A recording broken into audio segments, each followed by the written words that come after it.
ৰাজ্যৰ বিভিন্ন প্ৰান্তৰ লগতে মঙলবাৰে দিনৰ 1 বজাত নামনি চিচিটঙানী পঞ্চায়তত শুভাৰম্ভ কৰা হয় অৰুণোদয় 3.0। নামনি চিচিটঙানী পঞ্চায়তৰ সভানেত্ৰী নিৰুপভা দলে পেগু আৰু আঞ্চলিক সদস্যা ফুলেমা পাইতৰ লগতে স্থানীয় সমাজকৰ্মীসকলৰ উপস্থিতিত এই কাৰ্যসূচী ৰূপায়ণ কৰা হয়।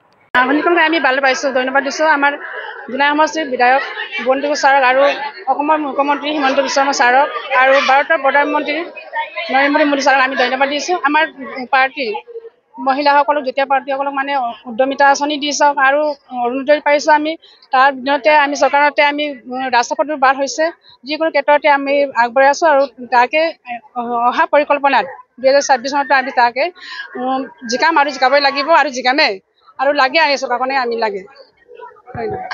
আমি বহুতে এনেকে দিব পাৰিব জানো, ইমান লাখ 38 লাখ মহিলাক জানো ছাৰে ইমানকে হেৰি কৰিব পাৰিব জানো বুলি ভাবিছিলোঁ। তেতিয়া আমি অনুভৱ কৰি পাইছোঁ সঁচাকে পাৰিছে আমাৰ চৰকাৰে, বিজেপি চৰকাৰে।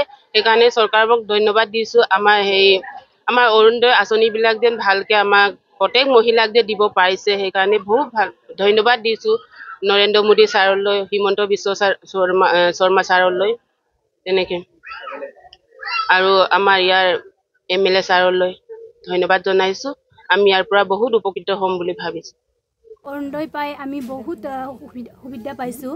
অৰুণোদয়ৰ পৰা আমি ঘৰৰ বিভিন্ন সৰু সৰু সমস্যাবিলাক সমাধান কৰিব পাৰিছোঁ আৰু অৰুণোদয় আমাৰ তাৰিখ মতে আমি মাহে মাহে পাওঁ আৰু অৰুণোদয়ৰ পৰা আমি ল'ৰা ছোৱালীক শিক্ষাদান দিবলৈও আমি পিছপাতি অৰুণোদয়ৰ পৰাই আমি মেনেজ কৰিছোঁ। এইকাৰণে হিমন্ত বিশ্ব শৰ্মা ডাঙৰীয়া দেৱক আমি ধন্যবাদ জ্ঞাপন কৰিছোঁ আৰু পেগু বিধায়ককো ধন্যবাদ জ্ঞাপন কৰিছোঁ। মহিলাসকলৰ উন্নতিৰ কাৰণে যি আমাৰ চৰকাৰে আঁচনি ৰূপায়ণ কৰিছে অৰুণোদয়, এই আঁচনিবিলাক আমি নথৈ আনন্দিত হৈছোঁ। পইচাটো পাই আমি কিছুমান আমাৰ ঘৰুৱা পৰিৱেশত জীৱ জন্তুৰ প্ৰতি মানে মৰম লাগি ছাগলী গৰু কিবা এটা মানে গাহৰি ছাগলী লগতে আৰু কুকুৰা যিকোনো আমি উন্নয়নৰ আঁচনি আমি হাতত লৈ কিনি আমি কম হ'লেও মানে মাহেকত কিবা এটা ইনকামৰ চাৰ্জটো আহিব লাগে বুলি মই ভাবোঁ।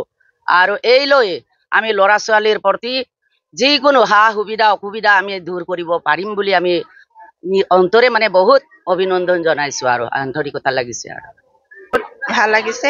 অসম চৰকাৰৰ কাষ্টত মই ধন্যবাদ জ্ঞাপন কৰিছোঁ। আমাৰ দুখীয়াৰ কাৰণে ইমানটো কাম কৰি আছে, সেইকাৰণে হিমন্ত ছাৰক আমি ধন্যবাদ জ্ঞাপন কৰিছোঁ।